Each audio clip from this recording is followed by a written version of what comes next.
Dengan channel Sayem Printer, di sini saya akan bahas hal yang ringan ya. Biasanya langsung kita bahas hal-hal yang sangat teknis dan spesifik. Tapi karena dari berbagai input dari Facebook yang kami kelola di forum Service Printer Indonesia, kemudian dari marketplace yang kami punya di beberapa channel marketplace, itu ternyata yang membeli produk-produk dari Sayem Printer itu ada lumayan banyak yang masih pemula, jadi belum terlalu menguasai tentang service printer. Bahkan ada yang dari instansi dan juga percetakan ya, ada beberapa yang masuk order itu ternyata masih belum mahir ya. Jadi di sini saya akan menjelaskan tools atau alat-alat dasar yang digunakan untuk service printer inkjet. Kalau lebih spesifik lagi, ini adalah digunakan untuk printer Epson. Apa saja alat yang dibutuhkan di tingkat dasar akan kami jelaskan setelah berikut.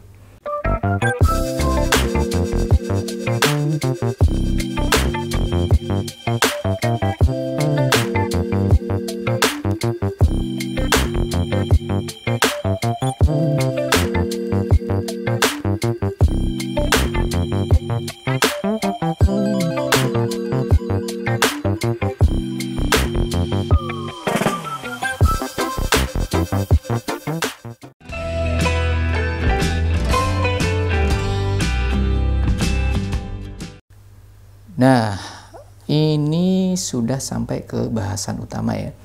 Jadi kalau teman-teman belum punya peralatan service printer, kami sarankan jangan membongkar printer dahulu. Karena memang service printer itu perlu peralatan yang memadai agar hasilnya maksimal. Seperti itu ya. Ini akan saya bahas dari tingkat yang paling dasar. Nah, yang paling dasar mungkin teman-teman sudah tahu ya, yaitu obeng min, kemudian obeng plus. Ini bisa dikombinasi beberapa ukuran, bisa obeng kecil atau obeng yang menengah, atau bisa obeng yang lebih besar. Nah, ini tergantung kebutuhan. Jadi dua jenis obeng ini harus ada. Kemudian berikutnya itu adalah tang. Tang cukup sering digunakan ya dalam service printer. Mungkin bisa untuk mengambil part yang kecil yang tidak mungkin menggunakan tangan, jadi harus menggunakan tang lancip dan juga tang potong untuk memotong komponen atau part atau kawat atau yang lainnya, seperti itu ya. Yang wajib punya itu adalah cleaner head. Cleaner head ini hampir diperlukan untuk setiap masalah ya. Jadi kadang kita ganti mainboard, ternyata headnya tidak bagus. Kemudian kita ganti kabel head, ternyata hasil cetaknya kurang bagus. Mungkin karena printer yang sudah lama tidak digunakan, atau mungkin karena efek tertentu ya. Jadi tidak keluar si tintanya secara maksimal. Jadi cleaner dan juga spuit yang ada selang ini harus punya. Nah, karena ini wajib untuk service printer. Nah, untuk peralatan yang berikutnya itu adalah avometer. Itu bisa avometer analog yang model seperti ini, bisa juga yang digital atau modelnya yang seperti ini. Karena avometer itu sangat penting ya untuk service printer. Ya, kalau nggak punya avometer, bagaimana kita bisa mengecek komponen elektronik? Seperti yang ada di mainboard Epson L3110 ini, yang sangat kita butuhkan mengukur dengan avometer adalah yang pertama adalah fuse F1. Karena kalau fuse ini putus, itu printer akan error, khusus L3110. Tapi kalau misalkan L360 atau L120 atau seri yang lebih lama, itu biasanya cetak black. Nah, ini ukurnya harus pakai avometer, jadi tidak bisa dikira-kira atau pakai feeling, jadi ini harus diukur. Kemudian yang wajib diukur yang kedua itu adalah transistor ini, transistor driver head, yaitu A222 C6144. Nah ini harus diukur pakai avometer jika mengalami rusak atau mati total.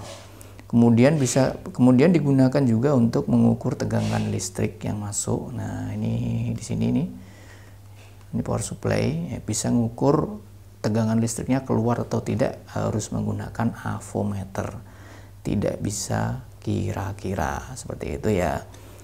Setelah avometer, nah, kita harus punya namanya solder. Saya sarankan untuk solder itu menggunakan 40 watt, mereknya yang bagus. Terserah kalian menganggap merek apa yang bagus. Kalau kami dari pengalaman bertahun-tahun itu pakai yang ini, GOT ini yang menurut kami paling bagus dan paling stabil panasnya. Mata solder yang di sini juga awet, tidak mudah keropos. Nah, kalau ada solder tentunya harus ada timah. Nah, solder kenapa 40 watt? Ini karena PCB di printer, di mainboard printer itu menggunakan 2 layer rata-rata. Jadi layer atas dan layer bawah. Nah, seperti ini. Nah, ini ada 2 layer. Jadi kalau 2 layer ini harus menggunakan solder yang bagus dan panasnya stabil ya, minimal di 40 watt. Kalau kurang dari 40 watt biasanya dia nggak tembus. Jadi misalkan kita mau mencopot transistor ini pakai solder 30 watt, kadang dia tidak tembus dan susah diangkat. Sehingga kalaupun tembus itu bisa merusak jalurnya ini bisa terangkat. Kalau di atasnya 40 watt itu resikonya jalurnya jebol. Nah, yang paling pas menurut saya pribadi itu adalah 40 watt. Seperti itu. Alasannya karena PCB-nya menggunakan 2 layer. Kemudian yang berikutnya itu adalah pinset seperti ini. Ini juga sering digunakan terutama untuk ganti fuse, untuk melepas spare seperti itu kita menggunakan pinset. Ini banyak digunakan untuk berbagai masalah. Nah, setelah itu perlu namanya penyedot timah. Saya sarankan lagi menggunakan penyedot yang bagus sekalian. Jadi kalau misalkan budgetnya terbatas bisa dicicil. Jangan langsung beli semua peralatan tapi ternyata murahan semua. Nah, itu nanti malah tidak maksimal. Nah, minimal yang seperti ini bentuknya. Ini kami juga mempercayakan pada GOT atau GOOD. Nah, ini yang cukup bagus dan kuat dan awet ini materialnya. Ini juga sudah bertahun-tahun masih awet. Seperti itu. Kemudian yang berikutnya adalah kuas. Kuas ini digunakan untuk setelah pergantian komponen biasanya kalau kami, dan kami potong segini untuk membersihkan sisa solder. Misalkan habis kita ganti transistor seperti ini ya, ini setelah disolder ulang kita bersihkan pakai kuas. Sebelumnya menggunakan thinner, dicelupkan ke thinner dulu si kuasnya, kemudian kita membersihkan di komponen ini menggunakan thinner dan kuas supaya bersih. Yang terakhir adalah kontak cleaner. Ini mereknya bebas ya, yang penting bagus. Biasanya kontak cleaner ini digunakan untuk servis mekanis ya. Jadi misalkan ada gear yang macet atau komponen mekanis yang seret atau karena karat, seperti itu bisa menggunakan kontak cleaner. Dan ini untuk tingkat dasar kami tempatkan di paling akhir karena memang untuk kerusakannya masih cenderung lebih jarang dibanding kerusakan atau alat-alat yang kami sebutkan sebelumnya. Semoga konten ini bermanfaat, bisa digunakan untuk kalian yang baru mencari atau menyicil untuk alat-alat servis printer, bagi teman-teman yang belum lengkap toolsnya atau alat apa saja yang diperlukan dalam servis printer. Demikian dari Sayem Printer, salam sukses selalu.